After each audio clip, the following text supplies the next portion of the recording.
We begin with breaking news overnight. Just 72 hours after a police pursuit ended in gunfire, 2 Louisiana law enforcement officers are under arrest, charged with murder in the death of a 6-year-old autistic boy.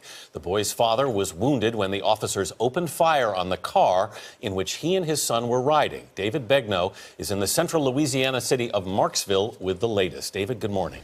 Anthony, good morning. Those 2 police officers will wake up in jail this morning where they are being held without bail.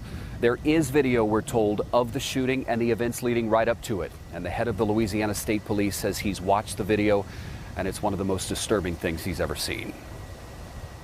6-year-old Jeremy Martis died in the front seat of his father's vehicle with his dad at the wheel.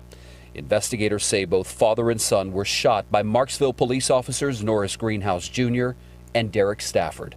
The officers surrendered Friday night and were charged with second-degree murder for the death of Jeremy and the attempted second-degree murder of his father, Christopher Few. Did you guys intend to kill that father and son? Neither officer would say a word as they were rushed out of the Avoyelles Parish Jail in handcuffs. A law enforcement source tells CBS News the officers will not tell state police investigators why they wanted to pull over Mr. Few on Tuesday night, starting a police pursuit that ended in gunfire. Mike Edmondson, head of the Louisiana State Police, has seen the video of the shooting. It is exceptionally rare in a case of an officer-involved shooting for an arrest to happen within 72 hours. How key to these arrests was that video? That video was incredible. I mean, as a father, much less head of the state police, I looked at that tape and I said, this is incredibly disturbing. CBS News has learned it was a third officer who recorded the shooting with a body camera after he responded to a call for backup. According to our source, that officer told investigators Christopher Few was not acting in a threatening manner toward police. Initially, there was a report that Christopher Few had a warrant out for his arrest. Turns out there is no warrant. He had no gun in the vehicle. What was that man doing to warrant that traffic stop? I think the rest of the investigation tells us that. I mean, we've got to look at everyone involved, and we'll get to the part of that. But what we learned from the very first night, what we heard an hour after that, was that they were trying to effect arrest warrant on a traffic stop. Not factual. Not factual.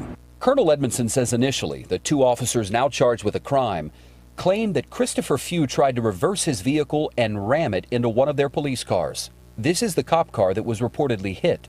The damage appears very minor. Was Christopher Few someone who deserves blame here? Well, it doesn't seem from what we see, because we don't know why they were trying to chase him. A source tells us the 2 officers now arrested fired a total of 18 shots at both father and son. Mr. Few was shot twice but survived and is listed in serious condition at a local hospital. The Avoyelles Parish coroner says young Jeremy was shot 5 times in the head and chest. I can tell you he didn't suffer. He didn't suffer. And his dad was near him, but he did not suffer.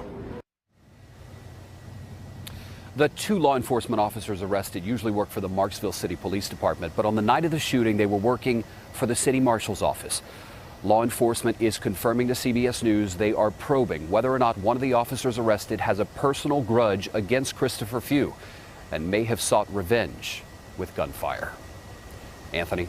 David Begnaud in Marksville, Louisiana with that very disturbing story. Thanks, David.